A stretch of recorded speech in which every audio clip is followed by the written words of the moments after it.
Bentrovati telespettatori di TVM Palermo, canale 19 del digitale terrestre. Ben ritrovati con Penalty, tutto il calcio di cui il calcio vero non parla mai. Questo è l'appuntamento del giovedì, in onda alle ore 22, ed è l'appuntamento dedicato al campionato di promozione e al campionato di prima categoria. Campionato di promozione che ritornerà in campo comunque domenica prossima. Questa domenica si sono invece giocate le partite riguardanti il turno di ritorno di Coppa Italia. Guardiamo subito la schermata.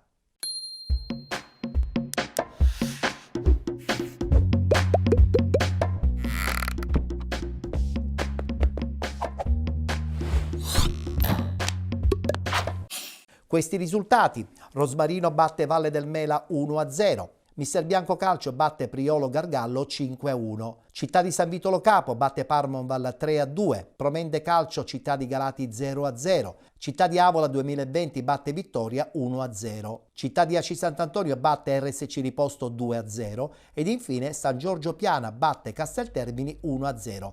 Non si è disputata la partita di ritorno Valdinisi Santa Domenica di Vittoria, in quanto la squadra del Santa Domenica Vittoria è stata squalificata in quanto nella partita d'andata ha schierato in campo 3 giocatori squalificati. Pertanto la stessa società è stata espulsa dal turno di ritorno della Coppa Italia. Passa il turno pertanto il Valdinisi Calcio. Ma guardiamo comunque il tabellino delle 8 squadre che giocheranno le prossime settimane. Rosmarino, Priolo Gargallo, Città di San Vito Lo Capo, Promende Calcio, Vittoria, RSC Riposto, San Giorgio Piana e la già citata Valdinisi Calcio. Grazie alla vittoria per 2-1 all'andata nei confronti del Città di Galati, la squadra del Promende passa il turno. 0-0 il risultato della partita di ritorno.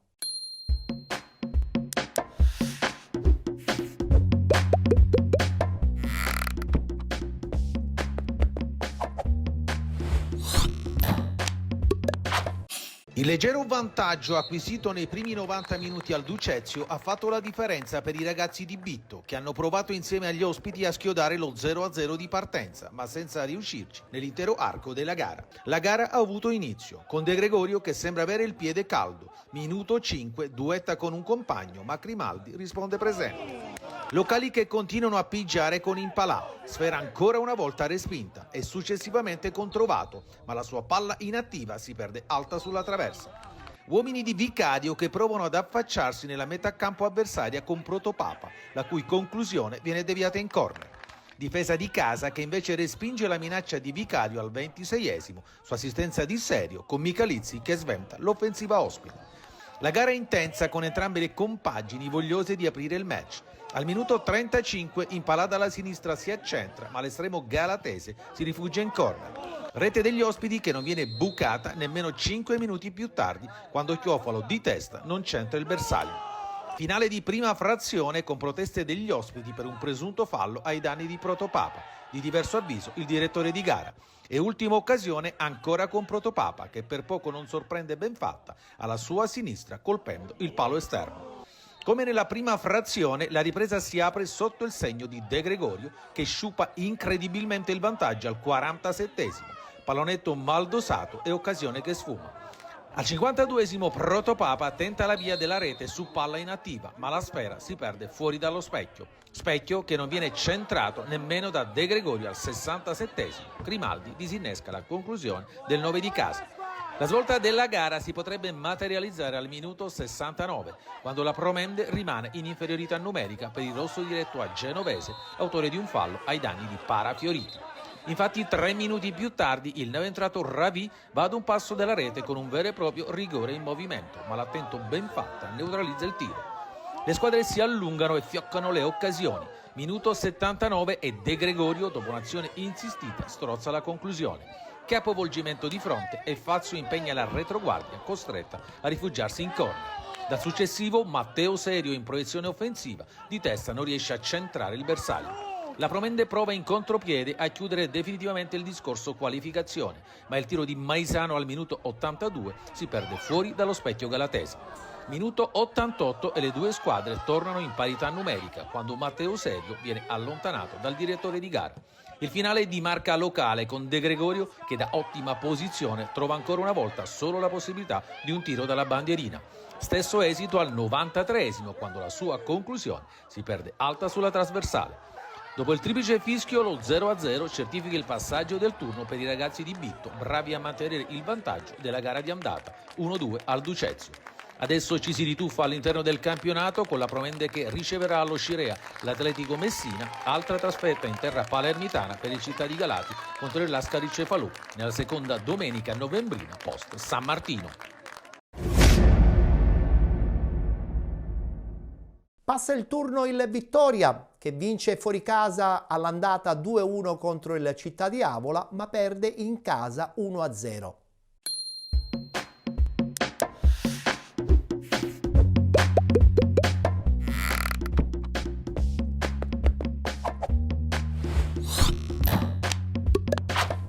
Ritorno degli ottavi di Coppa Promozione, un cordiale saluto e ben trovati al Gianni Cosimo, dove il Vittoria, dopo la vittoria per 2-1 contro l'Avola, cerca di conquistare i quarti di finale. Formazione di mister Danilo Rufini che si schiera con Leuci, Ardes, Russo, Sferrazza, Pettinato, Diop, Floridia, D'Agosta, Cannarozzi, Pira, Santan. Partita arbitrata dal signor Mirko Currò, sezione di Messina. Gli assistenti sono Andrea Triolo e Emanuele Finocchiaro, entrambi di Acireale. Un minuto di silenzio per ricordare le vittime dell'alluvione in Toscana e poi si parte con il film del primo tempo. Prima chance offensiva dopo oltre 18 minuti di gioco e l'Avola che cerca dalla distanza di impensierire la porta biancorossa. Pandolfo col destro alza la mira, minuto 23, occasione per il Vittoria, c'è un calcio di punizione affidato a D'Agosta, siamo ai 22 metri, il portiere riceve senza troppi problemi la risposta da parte degli ospiti con una chance rocambolesca, sfera che per poco non trova lo specchio della porta. Da una parte all'alta nuovamente il Vittoria che prova a sfondare a sinistra, il pallone in mezzo, Floridia, botta sicura, la difesa dell'Avola si salva, anche Diop in azione personale tira dal limite ma non becca lo specchio. Ultima chance al minuto 47, in pieno recupero gli ospiti provano a pungere pallone in profondità per Pandolfo che col mancino sorvola solamente la traversa. Finisce così il primo tempo al Gianni Cosimo, reti bianche tra Vittoria e Città di Avola. Nel ritorno di Coppa Promozione il risultato di andata ricordiamo che premia i biancorossi 2-1. Partiamo con il film della ripresa. Santan si accentra ma col mancino non trova la porta. Minuto 71, l'Avola, cross dalla sinistra di Ramella per Alfò che in qualche modo serve Gomez, gonfia la rete ma è tutto fermo per presunta posizione di fuorigioco. La risposta del Vittoria, arriva il tentativo da parte di Ardes per Santan, carica il mancino, pallone che finisce fuori. Non si danno per vinti gli ospiti, siamo al 78esimo, Pettinato si fa saltare così dal il pallone finisce in mezzo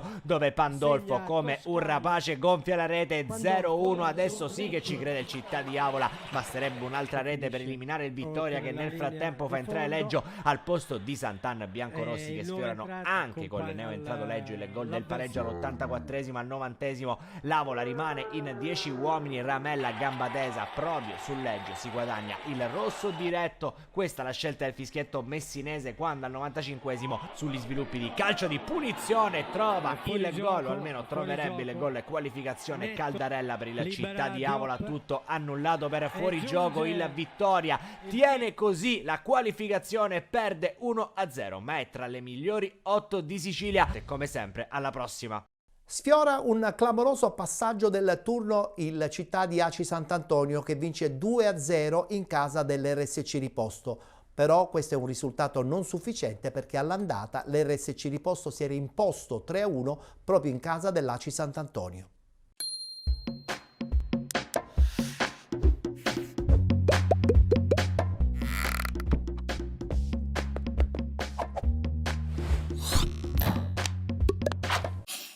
full time che vede vincente l'ACI di Sant'Antonio, ma il passaggio del turno è della RSC Riposto che accede ai quarti di Coppa Italia Promozione nonostante uno 0-2 tra le mura amiche. Squadre che si ritrovano nuovamente faccia a faccia 7 giorni dopo l'1-3 del Totuccio Garone di Ragalna, con cui Fisichella e compagni hanno mosso di fatto un piede verso la qualificazione. Basta il primo affondo ai Sant'Antonesi in maglia verde per fare male, punizione di Barbagallo non trattenuta da Cisterna. Sulla ribattuta arriva Dadone che da 2 passi fa 0-1. Risposta RSC con questa punizione pazzesca di Manuli, traiettoria precisa, ma c'è il paratone spaziale di Pandolfo che dice di no e salva i suoi. Poco dopo il Marraffino a provare la stessa soluzione, destro potente che gira, pallone di poco alto.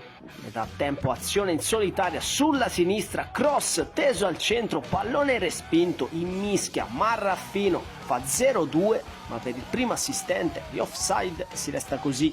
Sono gli ospiti padroni del campo, qui tiro forte dalla sinistra, serve l'intervento di Cisterna a chiudere, ma passano 2 minuti, angolo teso al centro, stacca Grassi Bertazzi che schiaccia in porta, 0-2 e discorso qualificazione totalmente riaperto.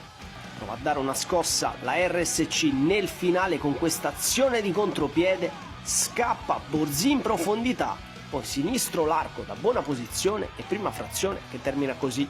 Nella ripresa subito episodio chiave, pallone conteso da Borzì e Barbagallo, gamba tesa di quest'ultimo già ammonito, doppio giallo e ACI Sant'Antonio in 10 uomini. A metà tempo grande chance per la Russo Sebastiano, super traccia di Manuli per Borzì che va per il cucchiaio, ma c'è sempre Pandolfo a dire di no. Nei minuti finali però è per gli ospiti il possibile match point, palla tagliata sul secondo palo, deviazione di Mozzicato che da meno di 2 passi spedisce al lato i sogni di rimonta dell'ACI Sant'Antonio e di fatto sarà questo l'ultimissimo frame di questa doppia sfida. Triplice fischio a Luigi Averna di Riposto, passa la Russo Sebastiano che vola ai quarti di finale.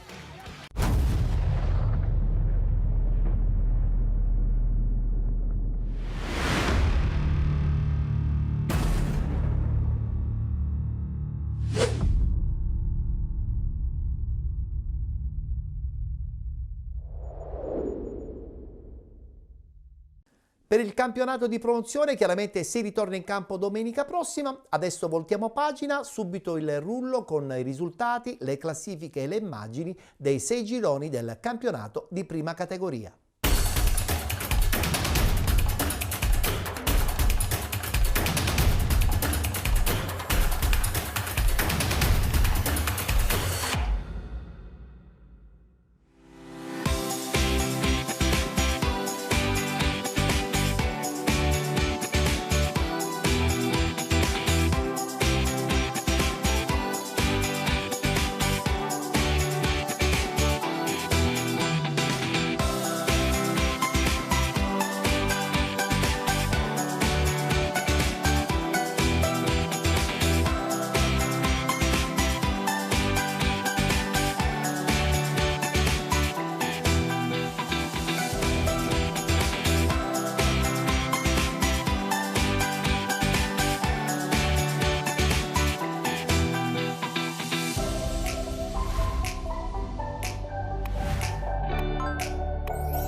Il Monforte si dimostra una spietata macchina da gol e anche al Comunale De Pasquale di Contrada e Arisi a Rodin Milici fa la voce grossa confermandosi capolista indiscussa nel girone C di prima categoria a punteggio pieno. Neroverdi che la sbloccano al minuto 8 con la Spada che raccoglie la doppia spizzata di Dama e Murò e col sinistro batte Fazio spianando ai suoi la strada verso la vittoria.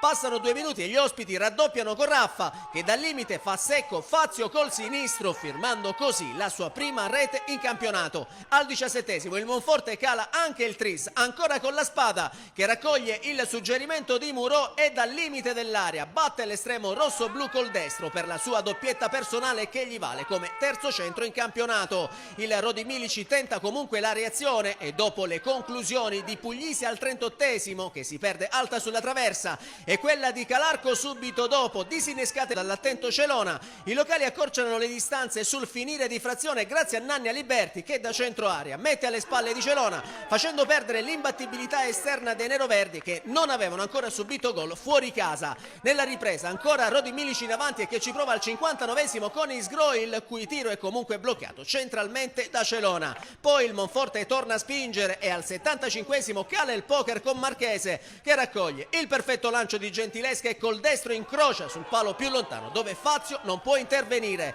Per Marchese si tratta della seconda rete in campionato. Neroverdi a segno anche al minuto 81 con Pagano che da pochi passi fa secco l'estremo rodiese col sinistro realizzando così il gol del 5-1 e il suo primo gol stagionale. Ospiti che chiudono i conti al minuto 90 quando Murò raccoglie il tacco smarcante di Dama e dopo essersi involato in area rosso-blu batte Fazio col destro fissando il punteggio sul definitivo 6-1 per i suoi. Per Murò invece è la quinta rete in campionato. Il Monforte si conferma in testa alla classifica a punteggio pieno con 21 punti, mentre il Rodin Milici rimane fermo a quota 7.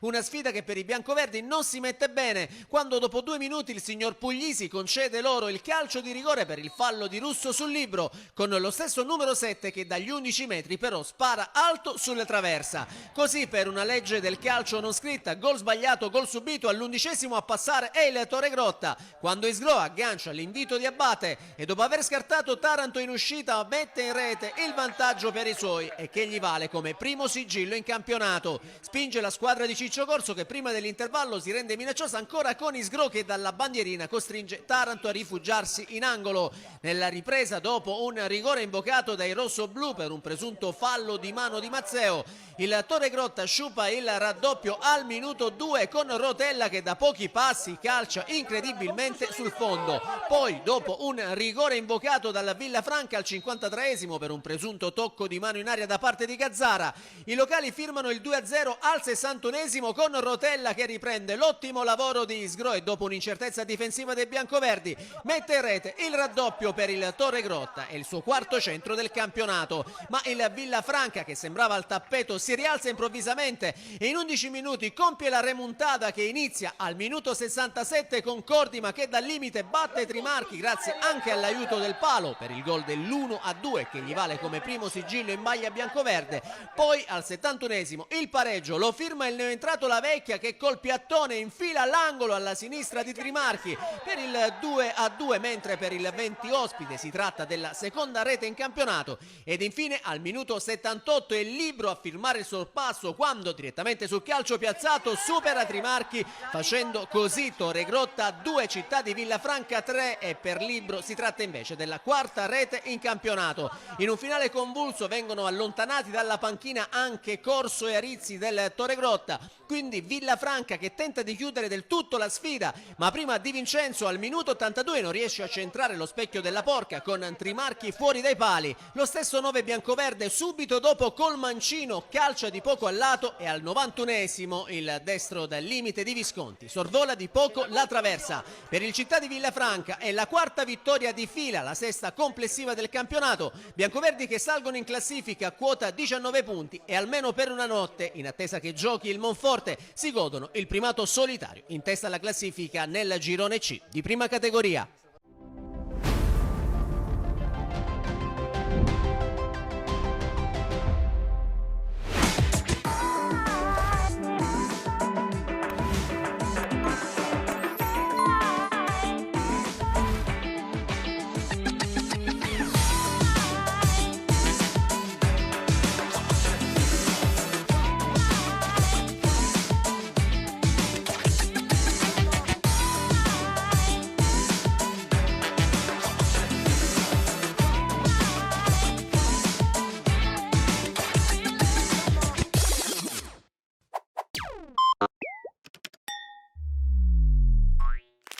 Settima giornata del campionato di prima categoria, girone D, sfida tra la Real Italia Franco Zagami e il Città di Mascali, divisa rossa-azzurra per il Città di Mascali, bianca con inserti in blu per la Real Italia. In due il tocco, pallone in mezzo per la deviazione di testa, esce di pugni Calabretta e libera l'aria.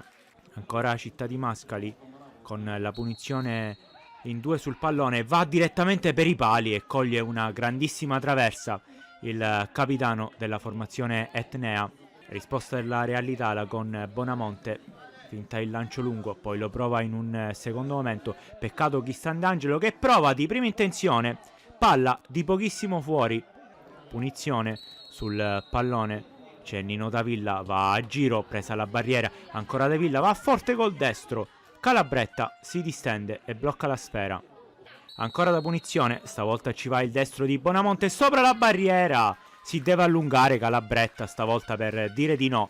Con le immagini ripartiamo dal secondo tempo. Manovra la Real Italia, il lancio in profondità per il movimento di D'Angelo. Ancora D'Angelo, finisce giù, attenzione, non c'è nulla secondo il direttore di gara. Ci prova la Real Italia, pallone che gira e va a centimetri dalla porta. Occhio al corner qua, la palla resta lì, allontana D'Angelo, poi raccoglie e calcia col destro Muscolino, la traversa del Città di Mascali. Occhio però, un ribaltamento di fronte, la girata, il pallone che resta lì, insacca a porta vuota Anthony Crimi. L'episodio che sblocca il match a favore dei biancazzurri, con Anthony Crimi che ribadisce in rete una deviazione volante, pallone che era rimasto lì. Crimi ci mette il piattone col mancino e ribadisce in rete 1-0.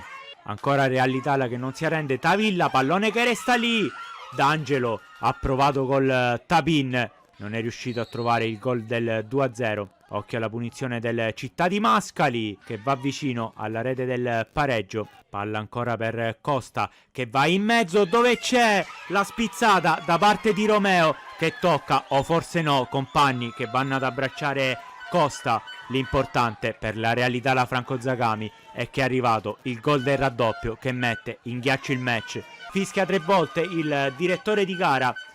Match che va in archivio con la vittoria della Real Italia Franco Zagami per 2-0 col Città di Mascali. Le reti del 14 e del 15, Costa e Crimi regalano i 3 punti alla Real Italia Franco Zagami.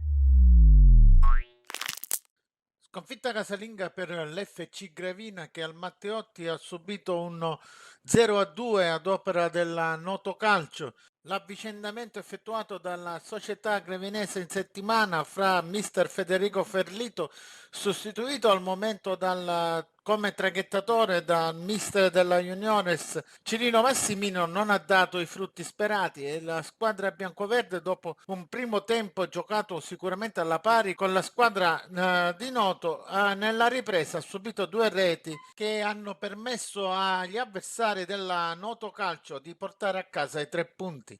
Minuto 13, il pallone giunge in aria a Listo Daniele che effettua questo tiro cross che termina sul fondo. 18° minuto, calcio d'angolo per l'FC Gravina, Concorso mette questo pallone al centro aria, la sfera giunge a Rosano che calcia quasi a botta sicura ma trova la deviazione del numero 5 russo che manda nuovamente la sfera in angolo. Minuto 28, calcio di punizione dalla fascia destra d'attacco per la squadra ospite, si incarica della battuta il numero 10 il Listo Daniele, la palla al centro area colpita dal numero 4 Costa che termina di poco a lato. Minuto 30, torna in avanti la squadra biancoverde con questo calcio d'angolo battuto da Concorso, la palla messa a centro area, respinta dalla difesa ospite, la sfera termina fra i piedi di Lippo che dal limite dell'area lascia partire questo tiro che termina di poco al lato della porta di Listo Andrea. Minuto 37, il numero 4 Costa entra in area di rigore, si porta sul fondo, mette il pallone al centro area per il numero 9 Vasile che però viene anticipato dal portiere gravinese Sapienza. Minuto 52, calcio di punizione per l'FC Gravina da metà campo, la palla messa in area di rigore da Capitan Viola termina sui piedi di Rosano che viene anticipata al momento di battere a rete e sfuma così l'occasione per la squadra biancoverde. Minuto 56, tentativo della squadra ospite con questo tiro dalla distanza di Listo Daniele che viene deviato in angolo dal portiere Sapienza. Del calcio d'angolo seguente si occupa il capitano ospite numero 8 Giarratana, la palla calciata a rientrare non viene intercettata dai difensori dell'FC Gravina e si insacca alle spalle di un incolpevole Sapienza. Minuto 72, lancio del numero 8 Giarratana verso il numero 9 Basile che supera in velocità il difensore numero 5 del Gravina Di Paola e mette la sfera alle spalle di Sapienza che in uscita non è riuscito a fermare l'attaccante ospite. Minuto 90, il numero 10 ospite Daniele Listo effettua questo tiro angolato toccato prima da Sapienza e poi dal numero 5 Di Paolo che quasi sulla linea riesce a evitare che la sfera termini in fondo alla rete. Triplice fischio del signor Merlino della sezione di Palermo e termina qui la gara valida per la 7ª giornata del campionato di prima categoria siciliana girone E fra l'FC Gravina e la Notocalcio. La vittoria è andata alla squadra ospite della Notocalcio con le reti in ripresa di Giarratana e Vasile e così il punteggio è stato di 2-0 a favore della squadra ospite con la squadra dell'FC Gravina guidata quest'oggi in panchina dal mister Massimino, il mister della squadra juniores che sta facendo da traghettatore fin quando la società deciderà chi sarà il nuovo mister della prima squadra.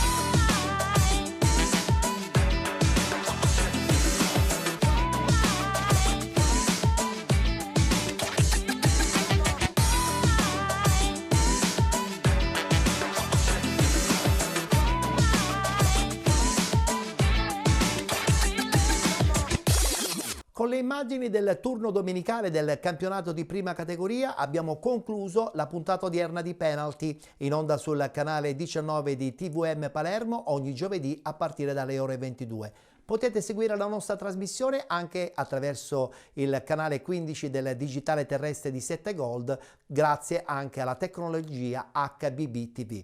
Naturalmente siamo in onda anche on demand sulla pagina Facebook Penalty, ma anche sul canale YouTube Penalty Programma Sportivo. Grazie per essere stati con noi e appuntamento alla prossima settimana.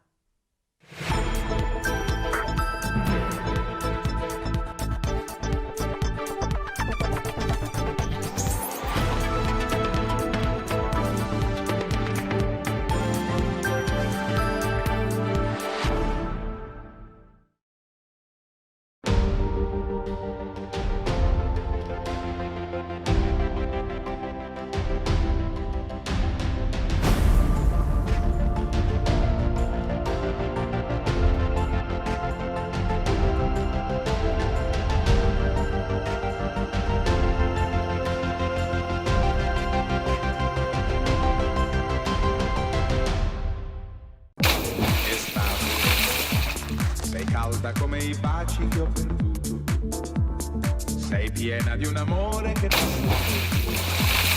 e il cuore mio vorrebbe cancellare. Addio l'estate, sole che ogni giorno ci scaldava, che splendidi tramonti dipingeva, adesso brucia solo con furore.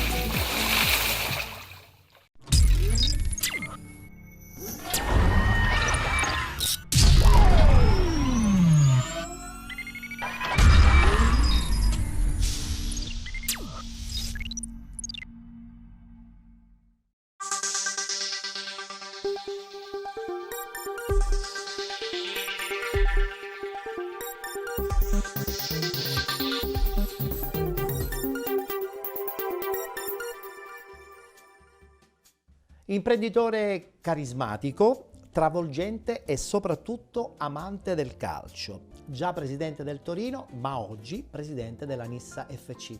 E qui con noi Luca Giovannone. Nella nostra trasmissione abbiamo questo faccia a faccia anche per conoscere in un certo senso l'altro lato di Luca Giovannone. La prima domanda che le faccio è la seguente: cosa spinge un uomo del nord, che poi volendo lei del nord non c'è perché è nato proprio nel cuore della nostra Italia, al centro, nella zona di Frosinone, ad investire comunque qui nel sud, in una terra con tanti quesiti, ma credo che abbia tantissime risorse? Lo dico in breve perché ci vorrebbe una puntata a parte, però ecco, io comunque poi dopo che ho ceduto il Torino a Cairo sono rimasto a vivere lì dal 2005 per 18 anni. Avevo rinunciato al calcio, salvo gli ultimi 5 con la mia azienda. Ho fatto la sponsorizzazione del Milan, c'è stata anche la vittoria dello scudetto, c'è stata anche la Champions League e poi però quando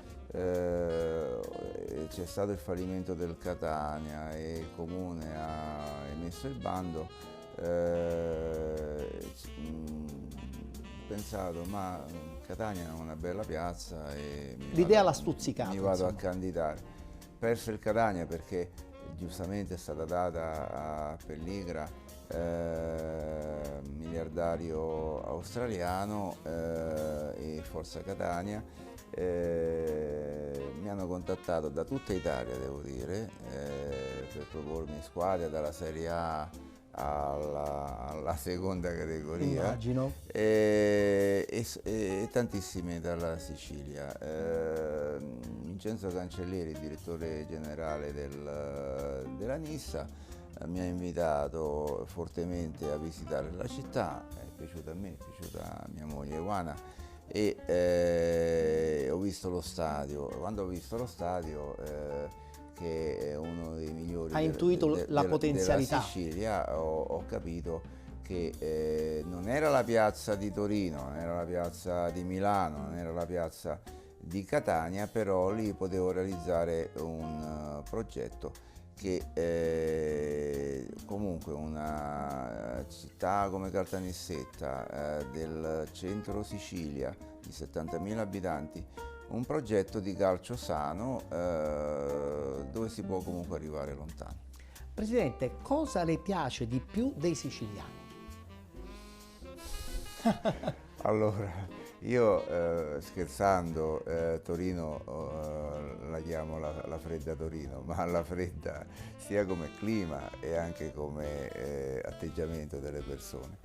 Devo dire, Torino è una bellissima città, mi ci trovo bene, si trova bene anche mia moglie, però il calore umano che c'è in Sicilia mi ricorda il calore umano della gente ciociara, della gente dove io ho origine, Cercano, il mio paese, la provincia di Frosinone, e ci sentiamo meglio qui, quindi a noi piace questo amore che è reciproco, questa gioia di vivere, anche le cose più semplici, e questa passione per il calcio è incredibile. Poi a livello, poi io sono laureato in psicologia e ho compreso e anche studiato il fatto che il calcio è l'evento più seguito al mondo da tutti i punti di vista. È vero. Quando ho scoperto che anche il campionato di eccellenza è così seguito,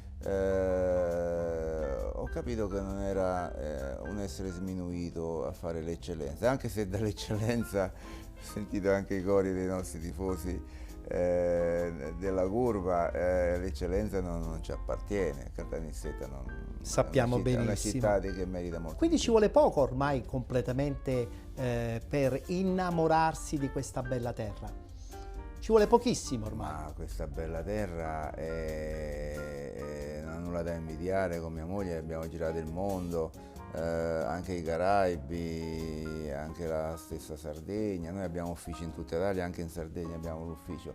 e il mare della Sicilia niente da meno rispetto al mare dei Caraibi e rispetto al mare della Sardegna. Più tutte le bellezze, la storia, l'Etna e la Sicilia ha tutto. Potrebbe essere una nazione a sé completa, potrebbe essere. Però è anche vero che è una terra piena di contraddizioni e lei probabilmente le avrà viste che comunque qualche contraddizione c'è anche nei comportamenti delle persone, credo. No. Non ho avuto questa fortuna. Io ho allora. visto solo lati positivi della gente, le contraddizioni fanno parte dell'essere umano. E devo dire che la sincerità che ho visto in Sicilia è da invidiare. Addirittura, quindi non l'ha riscontrata neanche in altre realtà? Assolutamente no. Che bella cosa. Allora, famiglia, lavoro, squadra, le manca ancora qualcosa per essere completamente felice? No, non mi manca assolutamente nulla e ringrazio Dio ogni giorno di quello che mi ha dato, insomma. Ci parli un po' della sua famiglia, perché noi insomma conosciamo poco insomma, della sua bella famiglia che lo accompagna anche in questo bellissimo progetto targato Nissa. Allora, qui sono presenti Juana, che è la mia giovane moglie, che ormai da 10 anni mi segue in tutto, condividiamo tutte le passioni. E anche lei si è entusiasmata anche del calcio, della Sicilia, anche della Sicilia ora e devo dire con lei lavoriamo anche insieme. Lei è una laureata in economia aziendale e ha preso un ruolo importante nella mia azienda. Io ho un'agenzia per il lavoro con uffici in tutta Italia. Mio figlio, che è il terzo figlio, a differenza delle prime due, anche loro laureati alla Bocconi in economia aziendali, che hanno scelto di lavorare con le multinazionali, una dirigente di Avanti, una della più grande società di consulenza al mondo, Bain & Co. In pratica Lorenzo invece ha scelto di lavorare, ha sempre detto che voleva lavorare con me. E l'ha coinvolto anche nel progetto Nissa. Come si è laureato 2 mesi fa mi ha sorpreso perché pensavo si prendesse l'estate di vacanza, il giorno dopo si è messo a disposizione. E questa è una grande soddisfazione da papà ma anche da presidente. Ha fatto una settimana di vacanza, però gli piace. Poi a noi il lavoro che facciamo, a me, mio figlio e mia moglie, ci piace, significa aiutare le aziende a cercare la manodopera, significa aiutare i disoccupati a cercare un lavoro e anche a formarli sul lavoro. È un lavoro che riteniamo nobile. Per chiudere, Presidente, l'ultima domanda. Tutti abbiamo un cassetto dei sogni. Il suo è vicino a lei, lo apre ogni tanto e spulcia quale potrebbe essere il suo vero sogno? No, il sogno è già realizzato perché non ci manca nulla e siamo felici di quello che abbiamo. Cerchiamo di proteggere quello che abbiamo. Nel calcio ora c'è questo progetto di andare il più lontano possibile con la squadra di Caltanissetta, con la Nissa. Nel lavoro cerchiamo di fare bene e portare avanti questa azienda che comunque è in crescita, anche perché purtroppo ora più che mai la manodopera in Italia non riescono a reperire le aziende e i disoccupati che cercano lavoro hanno bisogno di formazione, ora più che mai, quindi hanno bisogno di noi proprietari di agenzie per il lavoro. Per cui i sogni sono tutti avverati, però il sogno più bello è ogni giorno di godersi la vita come se fosse l'ultimo giorno. Complimenti, mi piace questa sua bella risposta. Io la ringrazio, Grazie speriamo a lei. di aver avuto modo di conoscere anche gli altri lati di Luca Giovannone, presidente della NIS, a cui auguriamo chiaramente le cose più belle anche con la sua famiglia, ma soprattutto con la gente di Caltanissetta. Grazie a lei, direttore, grazie a tutti.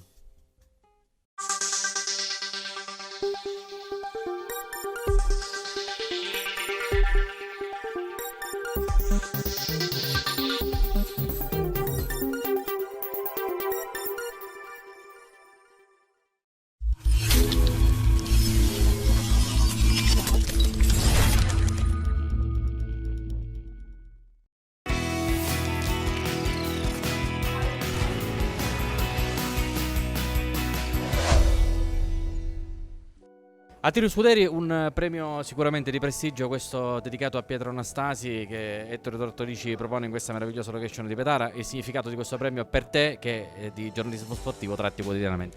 Ma sai, intanto ringrazio Ettore Tortorici, ringrazio tutta l'organizzazione. È un premio che intanto ricorda uno dei giocatori più importanti, che ha segnato anche delle pagine importantissime a livello nazionale, perché ancora il suo gol che ha consegnato l'Europeo alla nazionale lo ricordano tutti, e poi ha segnato anche da catanese delle pagine importanti con una maglia prestigiosa come quella della Juventus.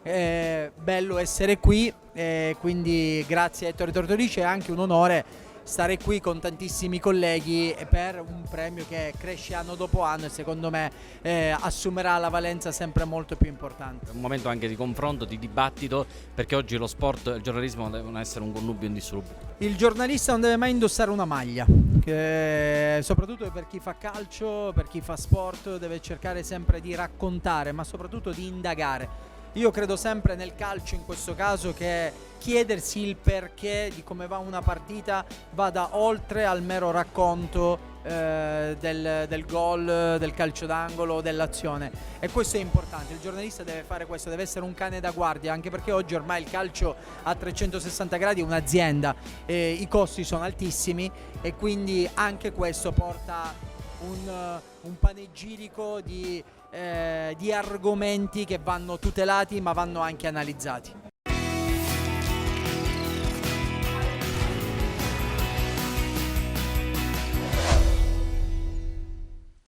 Enzo Biondo, oggi un crocevia di giornalisti siciliani, vengono da tutte le province e probabilmente non è da tutti i giorni vedere manifestazioni del genere. Assolutamente no, poi te lo dice uno che ormai si è avviato ai 40 anni di attività, e devo dire che il nome stesso di Pietro Anastasi, sai, è una sorta di calamita per forza, perché è stato, credo, che abbia incarnato più di tanti altri la nostra voglia di emergere, perché è un siciliano negli anni 60 che è arrivato alla Juve.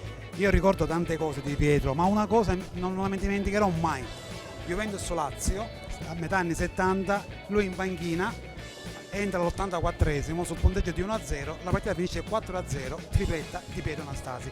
Credo che sia stato un mito e il suo ricordo è bello che chi organizza questo tipo di manifestazioni lo rinnovi, perché lo merita ampiamente.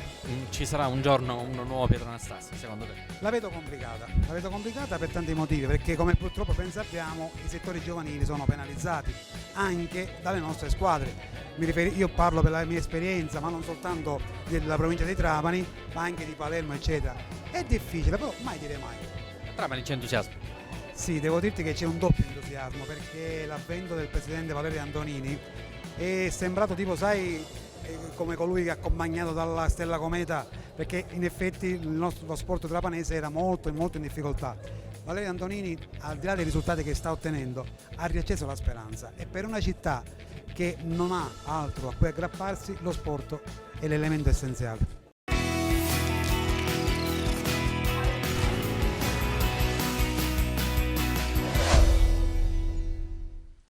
Ma è un'occasione molto importante, perché al di là del fatto di un premio che fa sempre piacere anche far parte della nomina dei 3 nomi che poi si disputeranno questa gara finale, è importante essere presenti, perché è anche un momento di incontro tra i vari giornalisti del settore della carta stampata, della radio, della televisione, del web, quindi è un momento di confronto, è un momento di crescita e poi è importante anche perché viene ricordato un personaggio di grande spessore umano quale Pietro Anastasi, è un grande atleta e diciamo che un siciliano doc. Abbiamo sognato tutti insieme a Pietro Anastasi e ricordarlo con un premio fa onore a coloro che hanno avuto questa brillante idea.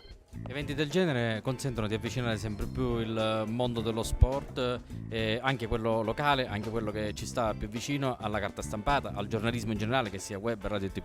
Diciamo che oggi il mondo dello sport ci fa scrivere e parlare di altro più che dello sport, quello che si vive.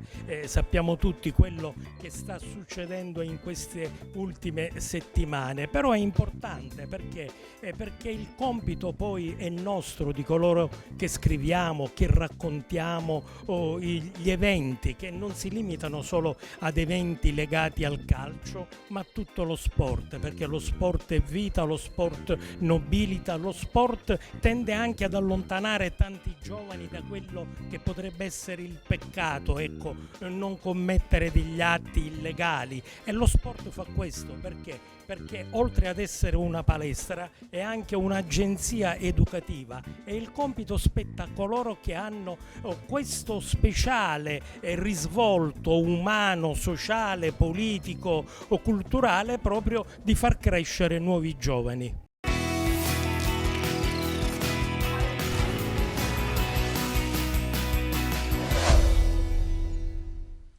Riccardo Caccamo, un momento sicuramente bello, conviviale, al di là di quella che è una piccola competizione, una nomination che fa parte comunque di quello che è un premio. È un momento bello per rivedersi tutti, di tutte le città della Sicilia, tutti i colleghi. Sì, assolutamente. Poi il premio o la competizione, come dici tu, è relativo.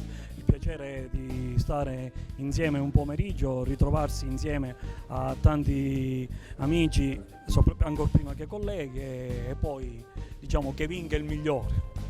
Senti, il mondo dello sport, presentato diciamo una figura storica come Pietro Anastasi, oggi è di un'altra epoca completamente. Il mondo dell'informazione si è completamente trasformato. Quali prospettive in breve?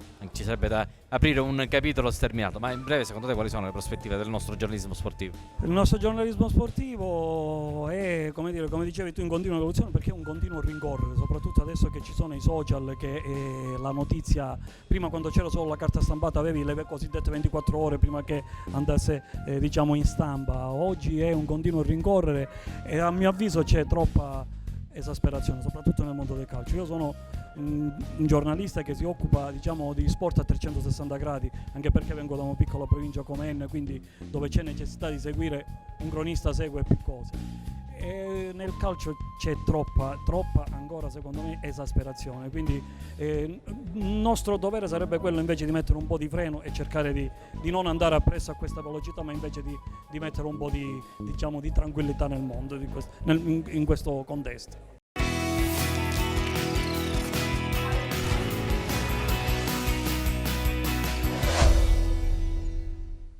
Alessandro Silverio, un premio come quello dedicato a Pietro Anastasi non solo è un ricordo alla memoria delle grandi gesta sportive della nostra Sicilia, di Catania in generale, della nostra Sicilia e dell'Italia meridionale, ma è anche un momento per rinsaldare il connubio tra giornalismo e sport, cosa che noi sostanzialmente viviamo tutti i giorni, come tu ben sai. Sì, è un bel connubio, devo dire, però sicuramente è qualcosa di veramente prestigioso poter partecipare, essere presente qui per una manifestazione, per un premio dedicato secondo me a uno dei più grandi calciatori italiani, una vera e propria leggenda che avrebbe meritato magari dopo la morte anche qualche riconoscimento in più, devo dire, però questo premio è veramente qualcosa di importante per tutta la Sicilia, perché Pietro era siciliano a prescindere dalle squadre con cui ha giocato, e credo che il rapporto, il connubio sport, come dicevi tu, e informazione è ancora oggi molto importante, anzi direi determinante per la buona riuscita di un progetto sportivo, e quindi la comunicazione anche delle società rappresenta sicuramente un punto di forza se fatto bene. Alessandro, secondo te è un bene o un male l'evoluzione del giornalismo ormai tendente solamente al web e alla cultura dell'immagine? È un male perché il giornalismo fatto sulla carta stampata, non lo dico perché io insomma ho un'esperienza diciamo predominante sulla carta stampata, anche se ho fatto televisione, radio, perché leggere, avere qualcosa di concreto in mano, leggerlo è sicuramente dà più soddisfazione. Io mi auguro che questa crisi finisca perché la cultura ha bisogno dei giornali. I giornali devono tornare ad essere un punto fondamentale dell'informazione, secondo me.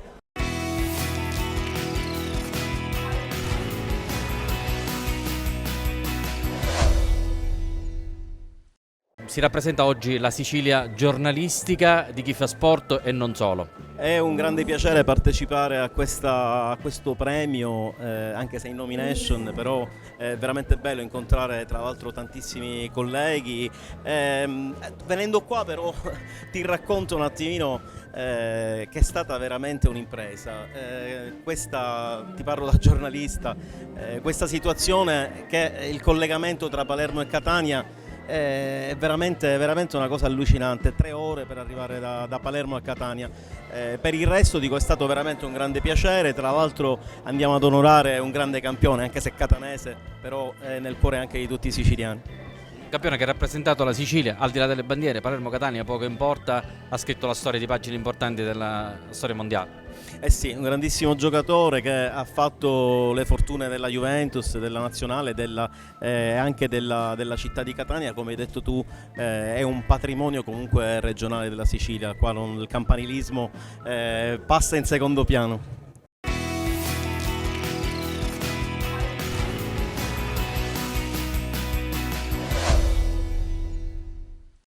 Pino Barbara, sicuramente la grande esperienza sua nel giornalismo l'ha consentita di essere inserito nella nomination tra i premiati di questo premio dedicato a Pietro Anastasi.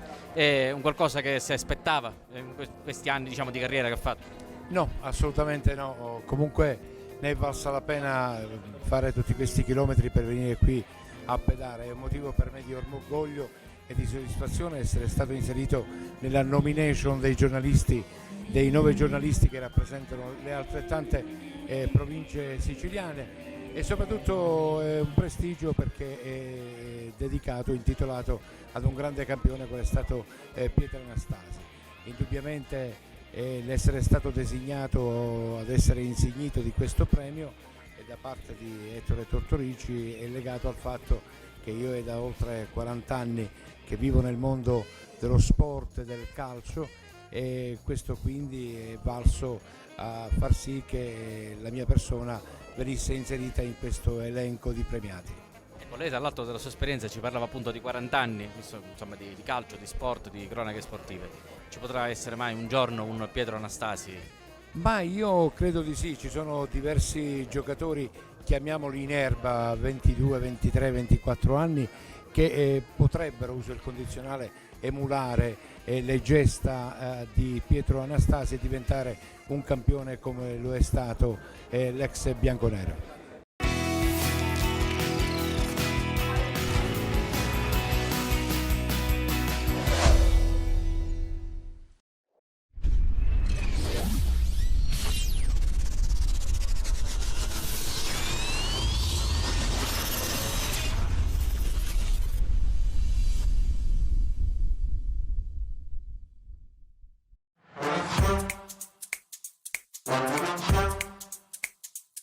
Wow.